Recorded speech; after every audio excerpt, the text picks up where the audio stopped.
G'day, welcome back to the channel. It is a rant. It is a rant because people have requested this rant, and I can understand why. A few hours ago, Newark International Airport was shut down by an alleged drone sighting, but this one case more than any other proves just how out of control and hysterical the anti-drone phobia has got. Because let's look at what's been reported. There was a drone sighted 3,500 feet above Teterboro Airport.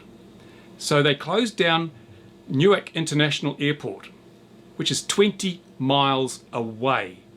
They closed down an airport 20 miles away from where the drone was seen. Seriously. Are they telling us that if a drone is sighted within 20 miles of an airport, they're going to close it? That's how bad it's got. That's how hysterical pilots, regulators have got. It's crazy. You can't do that. I mean, let's face it, small drone. And they said it was a small drone. There was, in one of these reports here, they have the transcript of the audio recording, and here it is.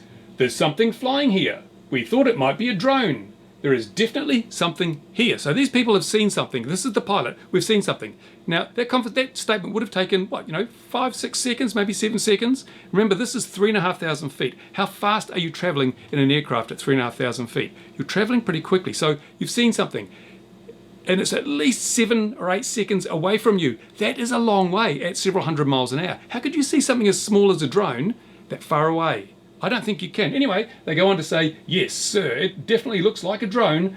We missed the drone about 30 feet away from the right wing. Seriously, you were able to see 30 feet away from the right wing. You were able to identify it as it shot past at maybe 300-400 miles an hour. Seriously, come on. And that drone was on its way to Newark International Airport, was it? 20 miles away, seriously? Now, this is what's happening. We have this whole problem with the snowflakes and their agendas. And obviously, this can only be an agenda thing. I mean, why else would you close an airport because you saw a drone 20 miles away? No, there's some kind of thing going on here. It just doesn't make any sense at all.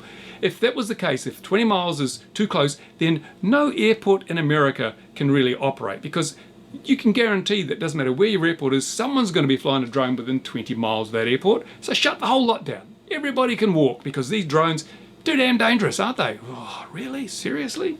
And of course the media's having a field day, as they do. I've got reports here, what is it? This is a American report. It's, what do they call themselves? CBS New York. They've done the usual. They've got a reporter on the scene there because she has to be standing in an airport for it to be credible. And then they scroll down here and we're talking about, there's that Dayton University footage again of the Phantom going through the leading edge of a light aircraft, and this could bring down an airliner.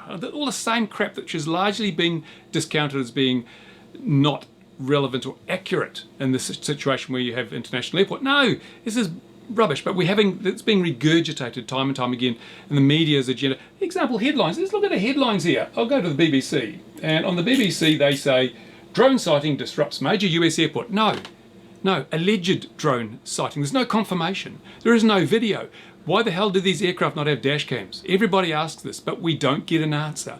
We don't. If pilots are so concerned, why aren't they putting dash cams on their damn aircraft so that they can give us pictures? Because that drone was visible for 7 or 8 seconds before it shot past at 30 feet from the wing, wasn't it? You think in those 7 or 8 seconds at 50, 60 frames a second, you'd have a lot of frames from which to see a drone. But no, they don't fit dash cams. Why is that? What's going on there? Why the reluctance? Would it be because it would spoil the hysteria? It would ruin their agenda? It would to prove their disingenuous attitude to this whole thing? I don't know. You tell me, because that's all I can think of. It is really, really bad. So there we go. That's it. And this is another thing I like. If we had the situation where someone rang up and said there is a bomb in the airport terminal. They rang up and said there's a bomb in the airport terminal. The headlines would read, bomb scare clears terminal, right? Not bomb clears terminal, because until they find a bomb, it's just a bomb scare. But when it's a drone sighting, an alleged drone sighting, a drone scare, it's drone sighting, or drone causes airport shutdown. But there's no proof it's a drone. It's like the bomb scare. Why don't they say drone scare?